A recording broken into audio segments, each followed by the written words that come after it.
하나님 말씀 출애굽기 14장 10절에서 16절입니다. 하나님 말씀은 출애굽기 14장 10절에서 16절입니다.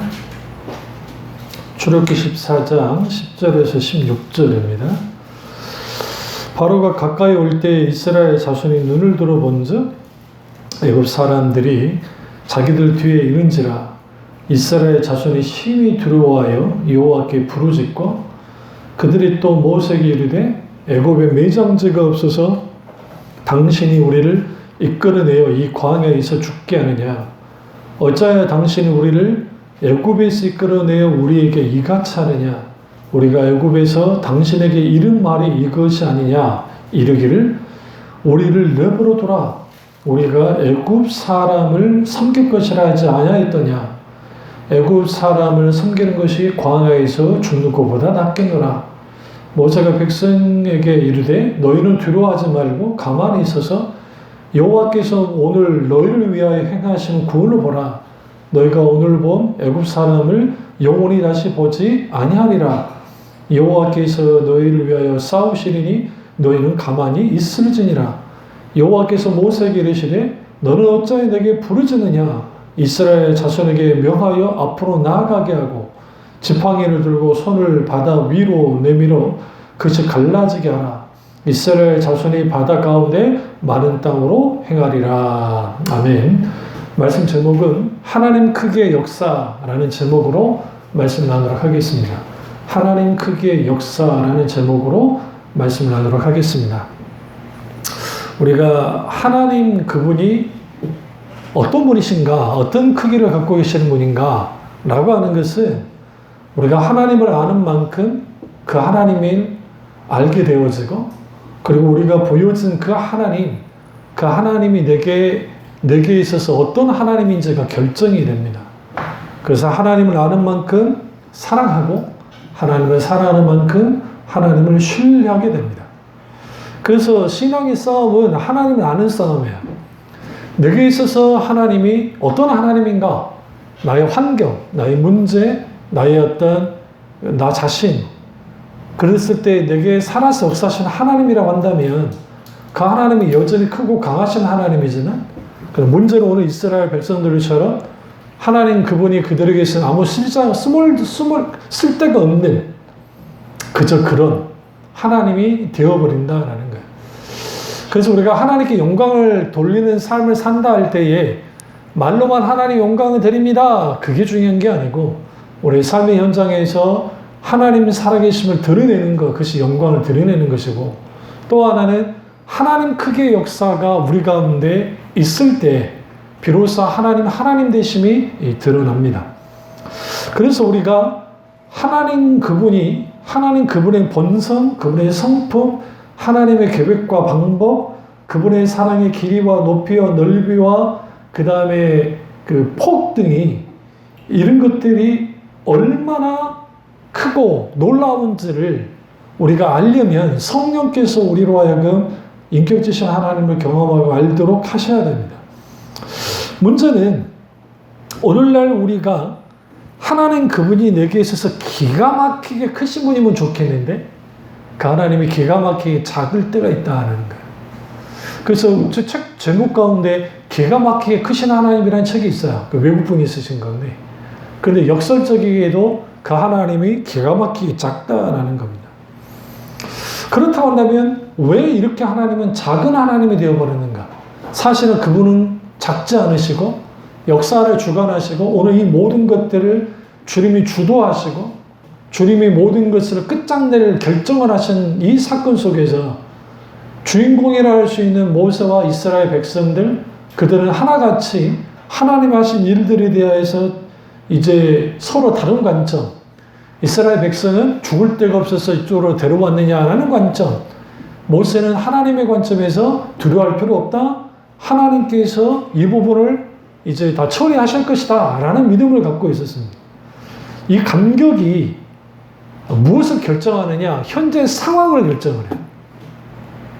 무슨 말이냐면 이 믿음의 간격이 현재 상황 현재 문제 현재 환경 결정하는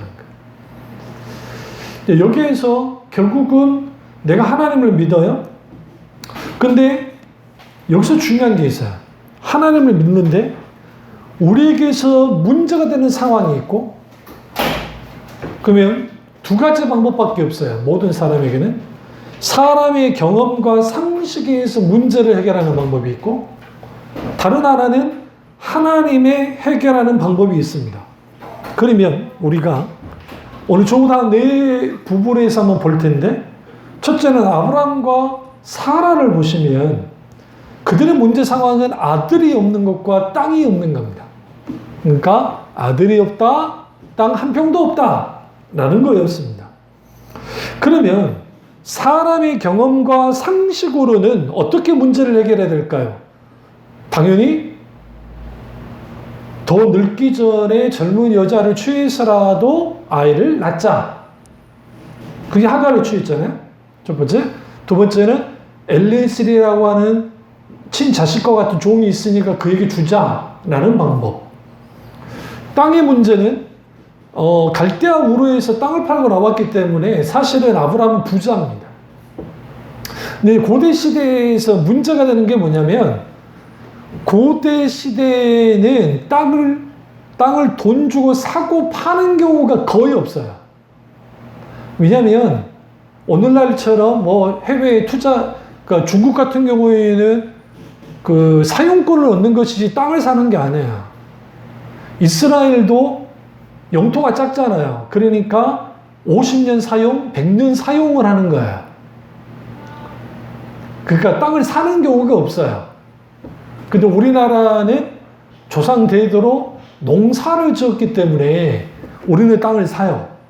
이걸 살고 내가 세금만 잘 내면 나라가 망하지 않는 이상 자자손손 내 자식들에게 다 가는 게 땅이에요. 그런데 아브라함이 수단과 방법을 안 가리고 땅을 얻어내려고 했으면 그렇게 방법 취해도 됐을 거야. 왜? 그에게는 318명이라고 하는 칼잡이들이 있었고, 그렇다 한다면 굳이 돈 주고 사라고 헐값으로 사들일 수도 있었을 것이고, 아니면 말을 안 들으면 소부 개척시대의 인디언들을 다 죽이면서 영국 사람들이, 혹은 미국 사람들이죠? 건너간 그 사람들이 땅을 차지한 것처럼 깃발만 꽂으면 됐을 텐데 그 일을 하지 않았다고요. 그러니까 그가 하지 않고 어떻게 하나님께 맡겼습니다. 재밌는 것은 완벽하게 아브라함이 늙었을 때, 완벽하게 사라가 늙었을 때 아들을 줬어요. 이게 재밌는 거예요. 다시 말하면 가능성 제로 됐을 때, 제로가 됐을 때, 그의 나이 75세 때 사라 65세, 6살 차이니까. 그런데 완벽하게 끝났다고 할 때에 하나님께서 아들 이삭을 줬습니다. 그리고 세월이 흘러 이제 이삭이 장성을 하고 그 다음에 사라가 죽습니다. 사라가 죽었을 때에 아브라함이 가만히 그냥 사라를 묻을 수 있었어요. 여기 이게 왜 중요하냐면, 이게 하나님의 방법과 이 사람의 방법의 차이를 말하는 건데, 그때에 아브라함이 막벨라 구를 사들입니다. 근데 이 고대 시대의 이 행동은 아주 어리석은 행동이에요. 왜냐면 아브라함은 나그네예요. 이방적에서 온 사람이에요. 그 사람이 돈 주고 땅을 사든 칼로 사든 그 땅을 지키기가 쉽지 않아요. 거기는 가나안 원주민들이 있기 때문에. 근데 그가 어떻게 하느냐? 막벨라 굴을 삽니다. 부인이 죽어서 매장제가 없어요. 성경에는 매장제가 없다는데, 매장제가 없는 게 아니라 나그네는 매장제가 없어요. 원래. 그리고 어디에다 묻어도 해요. 그렇다고 가난한 사람들이 니를 왜 묻냐가 뭐라 그러진 않아요. 근데 문제는 세월이 지나면 이 무덤을 다 파헤쳐 없애버릴 수도 있어요. 그게 문제지. 막 그 사람들이 막 매몰차게 여기 있다가 절대로 매장 못한다 하면 전유품 돈은 어떻게 갈 거예요? 그러니까 그러지는 않는단 말이에요. 그런데 꾸역꾸역 아브라함이 무엇을 하느냐? 땅을 삽니다. 그것도 거래를 하는데 우리 성경 잘못 읽으면 안 돼요. 막 상대편이 막 그냥 거둬드리겠습니다. 이 땅 사십시오. 막 그렇게 나와요. 그러니까 우리는 성경을 잘못 읽으면 야, 막 아브라함이 거래가 잘 되고 있는가 보다. 그거 아니에요. 그게 아니라 말도 안 되는 땅을 판 거예요. 우리 연예인들 중에 저기 서해안 땅을 하나 샀는데 낮에는 땅, 저녁은 바다. 아 진짜로 낮에 가가지고 땅을 보고 왔는데 이 땅 사람 샀대. 그래갖고 이제 후에 이제 그 갔는데 땅이 없대. 보니까 바다. 그렇게 사기를 당해가지고. 그거랑 똑같아요, 그게. 막벨라 굴에 거기에 누구도 안 가요. 살 수도 없어요. 거기 살짝 딸린 바깥은 비슷한 그런 거 하나 던져주고 받는 게 원래 이거예요. 상도동에, 여기 상도 삼동에다가 땅을 하나 샀는데 강남 빌딩 정도 살만한 돈을 받아놓고 판 거예요. 근데 아브라함이 어떻게 했냐면 일부러 거래를 모든 사람이 지나다니는 마당 같은, 그러니까 이제 상수리 나무나 막 나무 그 어기, 그러니까 동네 어기 들어오는 거 있죠. 거기에 막 장로들이 앉아 있거든요. 거기서 일부러 거래를 한 거예요. 그러면서 신발을 벗어서 이렇게 하고 막 그런 게 이제 계약, 모든 사람이 보게 한 거예요. 근데 이 판 사람이 아주 말도 안 되게 팔아먹었기 때문에 동네 사람, 그 쥐는 사람 다 알아. 저 바보 새끼 아브라함 멍청하게 저기 팔았다고. 그 대신 그 덕에 뭐가 됐냐? 사람들이 다 알아요. 아브라함이 그 땅을 샀다는 거. 그러니까 그 땅은 히브리 사람일 거라는 거. 그리고 그 돈도 어마어마하게 줬기 때문에 이걸 절대로 할 수 없다는 거. 제가 좀 과장되게 표현을 했습니다만은. 그럼 왜 아브라함은 사야만 했을까? 땅 한 평도 없는데. 인간적인 방법인가? 그거 아니에요. 약속의 땅에 대한 증표로서 샀어요. 그게 믿음의 행동입니다. 그러니까 원래 많은 목사님들이 이제 그 부분에 대한 소개를 많이 안 하시는데 이 부분에 저 은사 교수님이 강의하시다가 제가 이 부분을 깨닫고 정말 충격을 받았거든요. 근데 왜 이게 중요했냐? 막벨라 굴에 사라가 묻히고 후에 아브라함이 묻히고 이삭이 묻히잖아요. 그리고 야곱이 이집트로 내려가고 이집트로 내려갔던 이제 그 야곱이 죽고 요셉이 이제 그 같이 이 부분에 대한 그 유언을 하잖아요. 나를 묻혀달라 해서 또 기꺼이 아버지를 또 묻어드리잖아요. 그러면서 요셉 그 모든 그 유언을 합니다. 그러니까 야곱이든 요셉이든 이후에 하나님의 사람들이 막벨라 굴에 묻히기를 해라. 그러니까 애굽에서 나갈 때 무조건 가지고 나가야 된다. 그래서 우리가 잘 알듯이 모세가 출애굽을 할 때에 그냥 나온 게 아니라 요셉의 유해까지 다 수습하고 나옵니다. 구심점이 되는 거예요. 그리고 가나안 땅을 얻게 됩니다. 이게 하나님 크게 역사예요. 인류 역사 속에서 또 따라다니다가 나라를 다시 되찾는 나라가 이스라엘 외에는 없어요. 현대 이스라엘과 고대 이스라엘. 지금 이란, 이라크, 터키 지역에 쿠르드족이라는 그 족이 있어요. 이 사람들의 인구가 약 3,500만에서 4,000만 명이에요. 근데 나라가 없어요.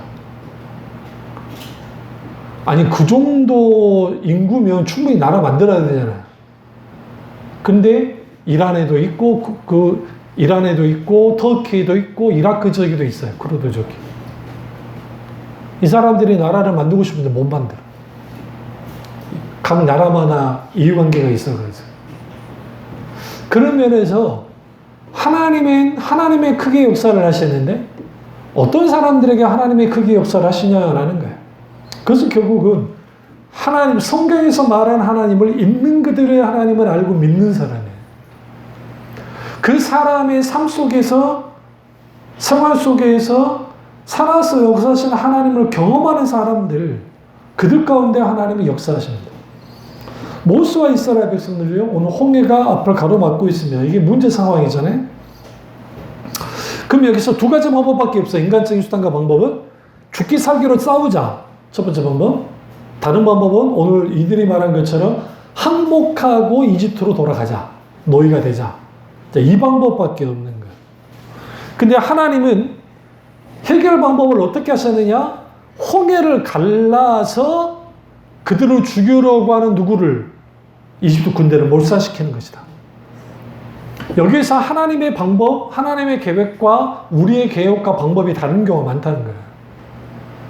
그러니까 여기에서 모세가 그러죠. 오늘 애굽 사람은 영원히 다시 보지 못할 거다. 하나님이 분명히 역사하신다라는 것을 모세는 알고 있었어요. 하나님과 치밀한 교제를 나누는 사람이었기 때문에. 근데 왜 하나님이 부르짖고 계속 이스라엘과 너 왜 계속 부르짖고만 있냐? 이스라엘 백성들이 지는 앞으로 나가게 해라. 그리고 너는 뻗어서 지팡이를 뻗어라. 그럼 내가 역사할 거다. 지금은 믿음의 행동, 믿음의 순종이 필요할 때다. 라고 주님 말씀하시는 거죠. 여기서 우리는 알 수가 있어요. 하나님 크게 역사를 경험하려면 우리는 즉각적으로 믿음에 순종을 해야 돼요. 믿음으로 반응하고 믿음으로 순종할 때 거기에 하나님 크게 역사가 나타납니다. 근데 문제가 있죠. 이 역사가 우리가 생각지 못하는 것으로 나타난다고요. 그러니까 우리가 계산한 것보다 다른 식으로 하나님 역사를 해요. 누구도 이집트 군대를 몰살시킬 줄은 몰랐어요. 누구도. 모세라 할지라도. 이미 하나님은 그 계획을 가지고 왔단 말이에요. 그러니까 우리 앞에 있는 문제에 대하여 하나님은 이미 어떻게 푸실지, 어떻게 역사하실지 다 계획을 세우고 있어요. 문제는 뭐냐면 우리가 거기에서 믿음으로 반응하지 않으면, 믿음으로 순종하지 않으면 하나님의 역사가 딜레이 돼요.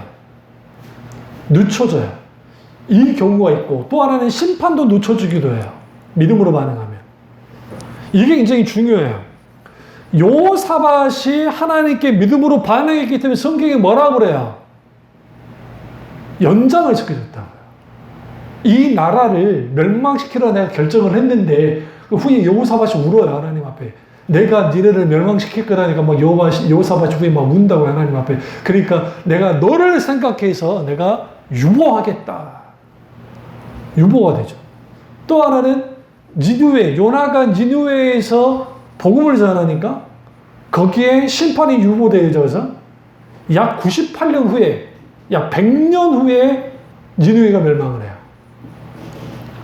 마찬가지로 믿음으로 반응하지 않으면 하나님 앞에 믿음으로 반응해야 되고 믿음으로 순종해야 될 때 순종하지 않으면 하나님은 딱 딜레이 시켜요. 그게 뭐냐? 가데스 바네아 앞에 있었던 이스라엘 백성들이 믿음으로 반응하지 않으니까 40년 동안의 광야가 펼쳐진 거예요. 그러면 오늘 홍해 앞에 있고 그 다음에 뒤에 있는 애국 군대에 있던 이스라엘 백성들 가만히만 있으면 됐어요. 너희는 가만히 있어라. 포도가 피우지 마라. 눈으로 봐라. 그리고 뭐요? 밤새도록. 여러분 같으면 잠이 오겠어요? 무슨 소리가 들렸을까요? 바람 소리 안 들렸겠어요? 휘 소리 부는 바람 소리에 물결이 막 치면서 그 소리가 들렸겠죠. 불기둥에 불타는 불소리가 들었겠죠. 그 적막한 밤, 기다림의 밤, 이 밤을 보냈어야 됐어요. 왜 하나님은 그걸 요구하는가? 결국은 하나님은 하나님 크게 역사, 니네가 한 게 아니라 내가 했다는 것을 보여주려고 하는 거예요. 그를 통해서 하나님의 살아계심을 드러내는 거예요. 그러면 이스라엘 백성들이 광야로 들어갔는데 마실 물이 없어요. 그러면 이제 사람의 경험으로, 상식으로는 어떻게 문제를 해결해야 됩니까? 일단 우물을 파든지, 오아시스를 찾든지, 아니면 이집트로 돌아가야 돼. 근데 재밌어요. 이스라엘 백성들이 단 한 번도 우물을 파겠단 말도 않고 오아시스를 찾겠단 말도 안 해요. 무조건 돌아가지. Back to the Egypt. 이집트로 돌아가자. 예전이 좋았어. 과거로 가자. 계속 그래요. 먹을 것이 떨어졌을 때도 반응이 이집트로 돌아가자. 가데스 바네 앞에 가나안 땅 바로 앞에 있을 때도 거기에 싸울까? 싸울 생각 안 해. 그냥 돌아가자. 여기에서 우리는 왜 하나님 크게 역사를 오늘날 너무나 많은 교인들이 역사를 경험하지 못하느냐? 인간적인 수단과 방법을 놓고 하나님 이렇게 해주세요라고 기도해요. 이런 식으로 해주세요. 나 가게 필요해요. 그러니까 이거죠. 우리 교회가 하나님 좀 월세도 좀 싸고 좀 괜찮은 곳으로 하나님 우리 교회가 옮길 수 있도록 재정적으로 감당을 못하니까 비싼 월세를 주님 그렇게 보내주십시오. 믿습니다. 하나님 믿습니다. 하나님 그렇게 보내주셔서 참비 중앙교회 그렇게 기도하고 한단 말이야 대부분이. 아니면 시장소설 내가지고 여기 보니까 이 지역이 얼마고 이 지역이 얼마고 이 지역이 얼마고 이 지역이 얼마인데 우리는 이거 놓고 기도합시다. 주여 하나님 아버지 어디로 가야 됩니까? 주여 역사해 주시옵소서 어쩌고 해 주시옵소서.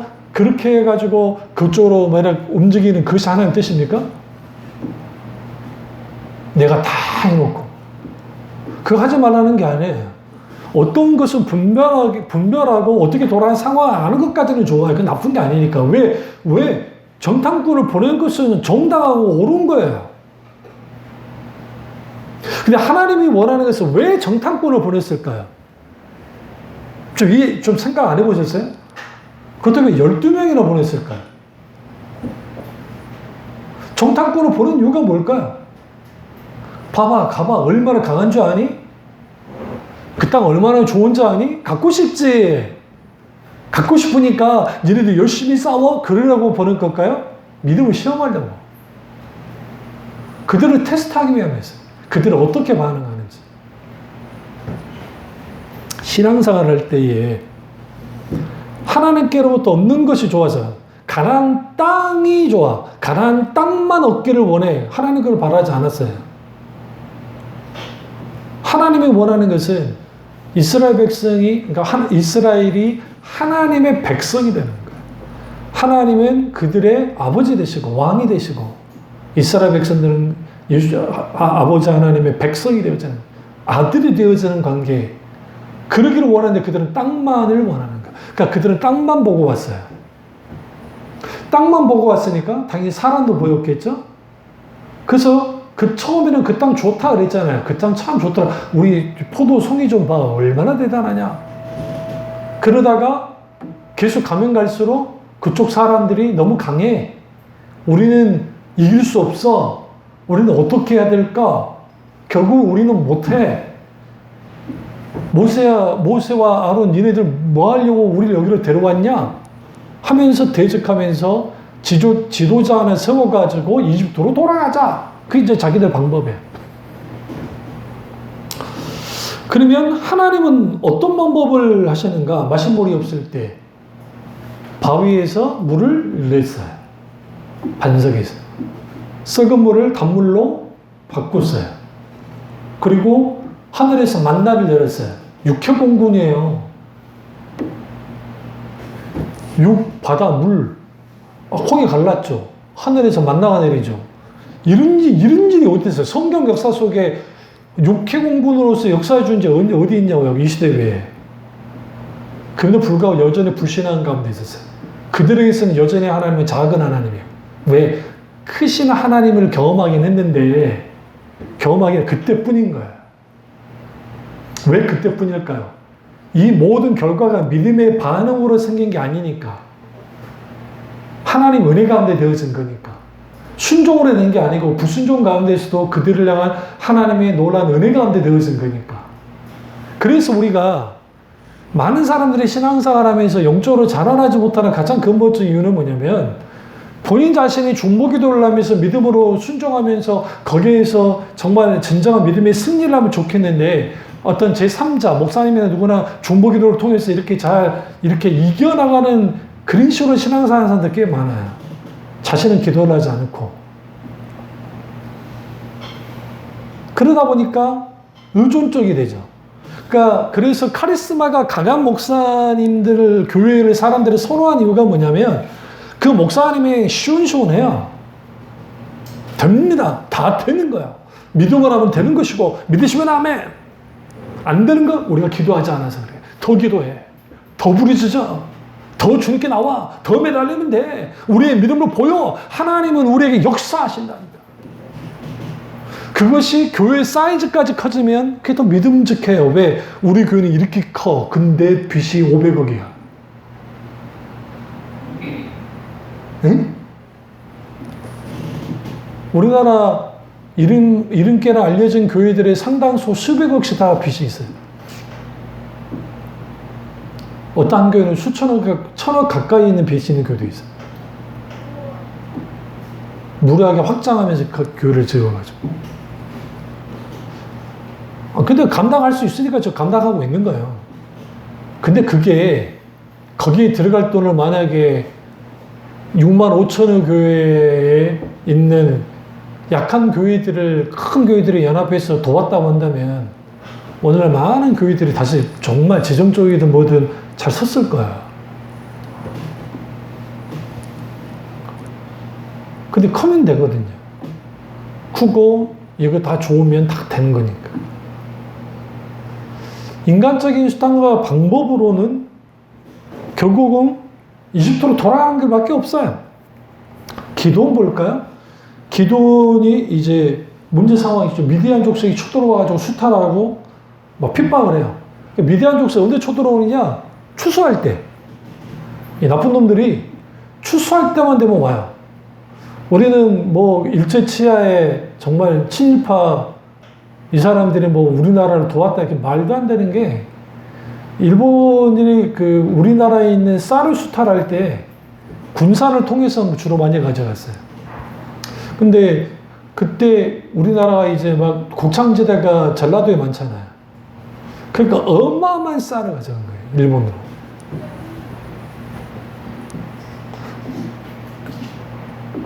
그래가지고 뭐 그것만 수탈해 가면 다 수탈해 갔어요. 금은 말할 것도 없고 우리나라만큼 금 많은 나라가 어디 있었는데. 그럼 다 캐갔어 다. 그러니까 금이고 뭐고 석탄은 원래 우리나라가 하도 오래된 땅이라 우리나라는 석유는 없는데 석탄만 많아. 우리나라 석탄으로 우리 3,000년 이상 쓸 수 있어요. 아니 계속 주구장창 캐도 우리는 쓸 수 있는 분량이 석탄은 우리가 굉장히 많아요. 남아돌아. 석탄이 남아돌아. 근데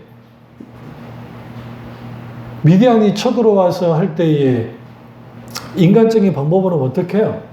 게릴라를 조직을 해가지고 미디안과 싸우든지 전쟁을 하면서 싸워야 되는데 실제로 그 방법이 안 되는 거예요. 그러니까 성경이 이렇게 말합니다. 미디안 족속에서 그렇게 정말 이 압제를 당하는데도 불구하고 이스라엘이 우상숭배를 하고 있었다고요. 아세라 목상을 섬기고 막 그러고 있었어요. 그러니까 하나님이 해결 방법을 주는데 기도원에게 너 아세라 목성부터 바알 신전부터 깨부셔라. 신상들을 깨부셔라. 그러니까 전혀 아무도 없을 때 몰래 가고 깨부시고 톡 깨버리잖아요. 그 믿음의 순종. 그래도 했잖아요. 안 하진 않고. 그리고 하나님이 하신 게 뭐냐? 2만 명의 군대를 조직해서 싸우는데 이제 미디안 족속 몇십만 명이 되어지는 그들과 싸울 때에 하나님의 때 이렇게 나오는 거지. 18만 5천 명과 싸우는데. 야, 2만 명이 많다. 일단 10,000명으로 줄이자. 줄이는 거야. 야, 근데 이 숫자도 많네? 줄여. 300명까지. 300만까지. 이게 하나님의 해결 방법이에요. 말도 안 되지. 지금 2만 명 가지고 싸워도 안 되는 판인데, 지금 300명까지 줄이다니. 근데 그 300명을 통해서 뭐 하느냐? 그들이 나아가는 겁니다. 적진으로. 그리고 기름에 있는 그 항아리를 깨고 불을 붙이고 함성을 질렀을 때 자기들끼리 혼배백산하며 싸우다가 자멸하는 그런 놀라운 역사가 나타났던 것처럼 하나님은 하나님의 방법으로 역사하시는데 하나님의 방법에 순종하여 나아갈 때 거기에서 하나님 크게 역사가 나타나요. 그래서 어떤 식으로도 우리는 포기하면 안 되고 어떤 식으로든 우리가 이거밖에 안 될 것 같아, 이러면 안 될 것 같아, 이런 걸 다 늘어놔야 되고, 사람 의지하는 것도 다 늘어놔야 돼. 근데 문제는 이런 상황이 언제까지 벌어질 것인가, 언제까지 되는 것인가. 이때 우리가 가져야 할 태도가 있어. 그게 세 가지 태도로 가져야 돼. 그것은 모세가 이 부분을 잘 말하고 있어요. 첫째는 두려워하지 않는 거예요. Do not be afraid. 그러니까 우리가 뭐 하지 않는 거예요? 두려워하지 않는 거예요. 우리가 두려워하지 않는다 할 때 무엇을 앞세울 때 두려워하지 않습니까? 믿음을 앞세울 때 두려워하잖아요. 사실 믿음이 두려움을 질식시키기도 해요. 그러니까 두려움이 믿음을 질식시키지만 믿음이 있게 되어지면 그 믿음이 두려움을 질식을 시켜요. 그러니까 팽팽하게 싸워요. 두려움과. 베드로가 바람을 보고 무서워해서 두려워해서 물에 빠진 것처럼 유력올라 광풍이 있었지만 그 어마어마한 태풍 속에서도 사도 바울이 믿음이 있었기 때문에 두려워하지 않았어요. 두려움을 이겼어요. 두려움을 이기자 다 몰살당해야 되고 다 물고기밥이 돼야 될 사람들이 살아나요. 놀라운 하나님 크게 역사가 나타나버린 거예요.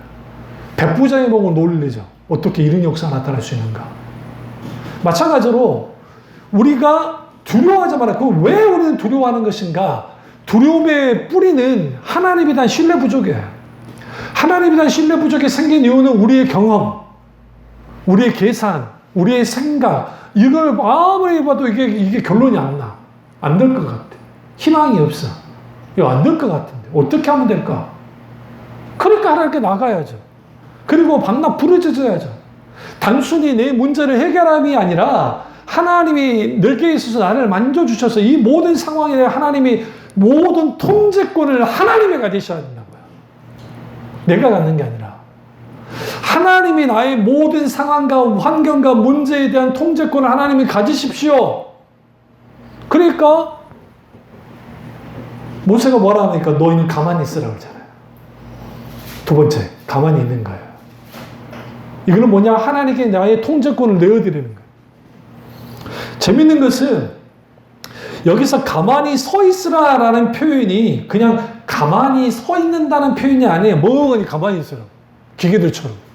그 말이 아니라 이거예요. 굳건히 흔들리지 말라는 거예요. 굳건히 흔들리지 말아라. 여기서 두 가지가 요구되는데, 첫째, 하나님에 대한 기대감. 하나님에 대한 기대감을 가지고 뭐 하는 거예요? 가만히 서 있는 거예요. 굳건히 서 있는 거예요. 두 번째는 하나님에 대한 전적인 신뢰를 가지고 서 있는 거예요. 그러니까 확신을 가지고, 신뢰가 아니라 확신을 가지고 내가 이 상황에서 이제 하나님이 하실 거라는 거. 그러면 기대감이 있어야죠. 하나님이 하신다라고 하는 그 하나님이 하신다는 그 기대감과 하나님이 이 부분을 분명히 결정적으로 역사한다는 확신 속에서 있게 될 때에 굳건히 서 있는 거예요. 흔들리지 않죠. 가만히 서 있는 겁니다. 무력하게 서 있는 게 아닙니다. 기대하면서 서 있고 확신하면서 서 있는 거. 그것을 하나님이 원하신다는 거예요. 세 번째는 그렇게 하면 구원을 보게 될 것이다 라는 거예요. 구원을 본다라는 거예요. 눈으로 보게 돼요. 이게 본다라는 표현이 왜 중요하냐면 오늘 너희를 위하여 행하시는 구원을 보라라고 되어 있잖아요. 그러니까 하나님의 행하심을 보게 되어 있어요. 어떤 구원의 행위를 보게 되어 있단 말이에요. 어떤 식으로 구체적으로 구원의 행위를 하시는 것인가? 결국은 하나님이 우리 가운데 이러한 모든 상황 속에서 내가 이렇게 하는 것을 보여줄게. 그러면 어떻게 하셨어요? 실제로. 여기 보면 여기 쭉 이제 그 21절 보세요. 20절, 21절. 19절부터 보겠습니다. 이스라엘 진 앞에 가던 하나님의 사자가 그들의 뒤로 옮겨가매 굴기둥도 앞에서 그 뒤로 옮겨 애굽진과 이스라엘 진 사이에 섰다. 이게 하나님 행하시네요. 이게 무슨 말이냐면 여호와의 사자, 하나님의 사자가 이미 거기에 있었어요, 앞에. 그 뒤에 이스라엘 군대가 있는 거예요. 그러니까 이스라엘 백성들이 있는 거예요. 그리고 그 뒤에 이집트 군대가 있었어요. 앞서가던 여호와 사자가 뒤로 가는 거야. 어디 뒤로? 제일 뒤로. 그러니까 이스라엘 백성들 끝에 있는 사람도 있을 거잖아요. 그 뒤로 또 가는 거야. 가니까 거기에 구름 기둥과 불 기둥들이 뒤로 가는 거야. 구름 기둥과 불 기둥은 절대로 뒤로 안 가요. 오토바이 후진 있어요, 없어요? 없어요. 오토바이는 직접 안 봤어요? 뒤로 돌릴 때 이렇게 하고 뒤로 가서 하잖아요. 오토바이는 앞으로만 가요. 뒤로 가는 게 없어요, 기능이. 우리는 안 타봤으니까 모르지. 그래서 레이서들이 막 이렇게 딱 하다가 막 폼 좋다가 딱 갔는데 어디 갔는데 잘못 들어갔어요. 그러면은 이렇게 다리로 이렇게 해가지고 이렇게 한다니까. 아니면 내려가지고 뒤로 해가지고 간다니까요. 구름기둥과 불기둥은 앞에 있어요. 그 이유가 이걸 신호를 따라서 갈 때는 같이 가고 멈출 때는 같이 멈춰야 되니까 앞서가던 게 여호와 사자가 있다가 뒤로 갔고 불기둥이 뒤로 갔어요. 이거 보고 있는 거예요, 지금. 하나님 행하시는 거예요, 지금. 그러다가 무슨 일이 벌어져요? 애굽진과 이스라엘 진 사이에 이르러서 섰다. 그러니까 지금 막 오고 있는 거 아직 진을 치고 있는 것도 아니에요. 여기 막 이스라엘 백성은 홍해 앞에서 지금 그냥 있는 것이고 이놈들은 지금 계속 막 몰려오는 거예요. 공격진을 하면서 오는데 그 뒤에 딱 서더니 탁 가로막아 버리는 거예요. 그러면서 무슨 일이 벌어졌느냐? 구름과 흑암이 그들을 덮쳤어요. 그러니까 이게 무슨 말이냐? 지금 낮이거든요. 저녁이 아니거든요. 낮이 됐는데 흑암이 딱 오니까 거기 지금 이스라엘 쪽은 이스라엘 군대, 이스라엘 사람들 쪽에는 밝아요. 대낮이 또 낮으니까. 그런데 구름기둥이 딱 뒤로 가면서 딱 해버리니까 모든 빛을 막아버렸어요. 거기에 뭐가 되느냐? 깜깜해요. 깜깜하니까 못 봐요. 더 이상 전진 불가. 자기들이 횃불이나 뭐 준비하고 온 것도 아니고 전진 불가. 멈춰선 거예요. 그러니까 이제 다시 이제 밤이 될 거잖아요. 딱 밤이 되니까 여기에 밤이 밝아지니까 밤새도록 저쪽이 이쪽으로 가까이 못하기는 어떻게 하느냐. 낮에는 구름기둥에 있던 것이 우리 여러분 명심하세요. 성경에 구름기둥 따로 있고 불기둥 따로 있는 게 아니에요. 우리는 이렇게 생각해요. 불기둥이 있고 구름기둥이 따로 있었나 봐. 그게 아니라 낮에는 구름기둥으로 있어요. 그런데 그 구름기둥이 밤에는 불기둥으로 바뀌어져요. 그러면서 불기둥이 선 거예요. 어디에? 이스라엘과 이집트 진 사이에. 불이, 상상할 수 없는 불이 거기를 가로막고 있으니까 지금 이제 이집트 군대가 접근하지 못하는 거예요. 그럼 모세는 뭐 하고 있냐? 21절.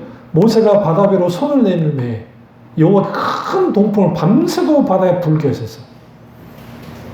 그래서 제가 그 많은 물소리, 이 많은 물소리라는 표현은 하나님의 역사를 뜻할 때 쓰는 건데 이 물이 바람 소리와 함께 물이 막 소리가 나요. 그러면 보세요. 좀 상상하면서 성경 읽으시라고요. 이 소리를 듣고 있는 이스라엘 백성들은 구원의 소리예요. 지금 이게 홍해가 갈라지고 있구나. 그런데 이집트 군대는 공포의 소리예요. 이게 뭔지를 몰라. 이게 지금 이게 도대체 무슨 소리냐 이게. 겁나요. 왜? 우리 태풍 불 때 여러분 생각해 보세요. 집안에 있다가 아파트 같은 데는 안 사봐서 나 모르겠지만 윙 소리 나면서 막 바람 소리가 들리고 좀 흔들흔들 하면은 얼마나 겁나요? 저 1층에 저기 1층 살 때 어딘가 지진 났는데 우린 지진 느꼈다니까 윙 하면서 서울에 있었는데 근데 그 소리가 얼마나 공포스러웠는데요. 별것도 아니었는데 불구하고 마찬가지로 그 소리 속에서 이미 질려버린 거예요. 누가? 이집트 군대가. 접근할 마음조차도 없어요. 근데 여기서 놀라운 게 있습니다. 아침이 다시 돼요. 마른 땅이 됐어요. 이스라엘 백성은 육지로 걸어갑니다. 그리고 그들이 쭉 걸어가고 있어요. 좌우에 벽으로 섰어요. 벽세의 선탄세에서 거기를 이제 통과해 나가는 거예요. 하나님은 참 놀라우시지. 주님이 계속 그들을 못하게 했는데 새벽이 딱 되잖아요. 그들이 이제 본 거예요. 뭘? 야, 저것도 도망친다. 이제 저것도 가만 놔두면 안 되겠다. 이제 어떻게든 이제 잡으려고 이제 하는 거죠. 그때 성경이 이렇게 말하죠. 그 애굽 왕을 더 완악하게 주님 허락하신 거예요. 그러면서 24절. 우리는 단순히 주님이 그 물로 그냥 쓸어버렸다고만 생각하는데 그게 아니라 불기둥과 구름기둥 가운데에서 여호와께서 애굽 군대를 보시고 애굽 군대를 어떻게 해서 어지럽게 해서 하나님이 직접 하셨어요. 그들의 병거와 바퀴가 벗겨서 달리기가 어렵게 했어요.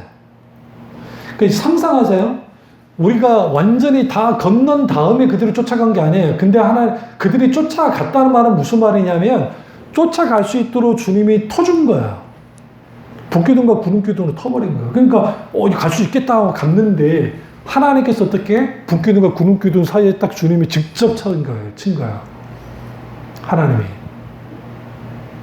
우리 헐리우드 영화만 보니까 그냥 물이 이렇게 돼가지고 그냥 죽는 것만 보니까 우리는 그랬나 보다 생각하는데 사실은 하나님이 하고 있어요. 더 이상 그들이 쫓아가지 못하도록 벗겨지게 만든단 말이죠. 그러니까 그런 상황이 벌어지도록 만들어요.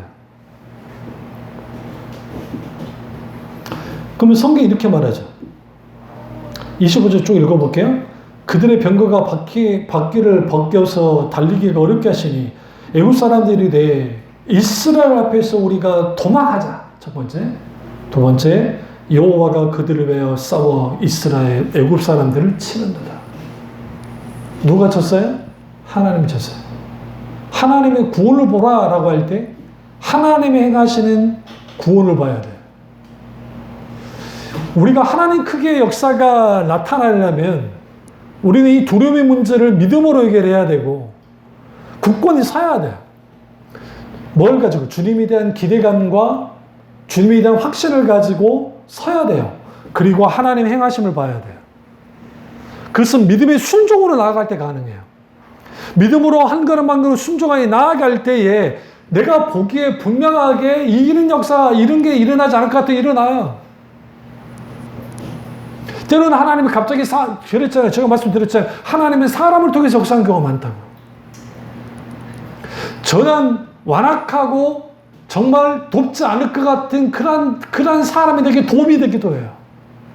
나를 도와줄 것 같은 사람이 도와주지 않고 오히려 돕지 않을 것 같은 사람이 도와주기도 하는 그런 놀라운 역사를 하나님이 이루기 시작한다. 그러면서 하나님이 똑바로 보라는 거예요. 너희의 구원은 내가 구원하는 거지. 나는 하나님이야. 나는 하나님이기 때문에 내 크기만큼의 역사를 해. 그렇다면 너희도 믿음으로 반응해. 너희 두려워하지 마. 너희는 내 앞에 똑바로 서 있어. 그리고 너는 뭐 해야 돼? 나의 행함을 봐. 그걸 통해 내가 하나님 것을 알아야 돼. 그걸 통해서 하나님은 우리에게 뭘 알기 원해요? 하나님은 하나님 사이즈의 일을 하신다. 이걸 God size work라고 하는데요. 그리고 그 하나님은 왜 하나님 사이즈의 일을 하시는 것인가? 그분이 하나님이시기 때문에. 그래서 그 하나님이 그걸 통해서 얻고자 하는 게 뭐냐? 이 일은 내가 했다는 거예요. 하나님 하셨다는 거예요. 하나님이 영광 받기를 원하는 거예요. 그리고 하나님의 이름이 땅에 떨어진 그 하나님의 이름을 주님이 다시 일으키길 원한다는 거예요. 이 사실을 깨닫고 내가 믿고 있는 하나님이 작게만 느껴지십니까? 저도 그럴 때가 있어요. 그때 하나님께 회개하고 돌이키면서 하나님 나의 이 두려움이 고난이 뭡니까? 돈이 없고 건강에 문제가 있고 여러 가지 상황 때문에 그럼 하나님께 아뢰는 거야.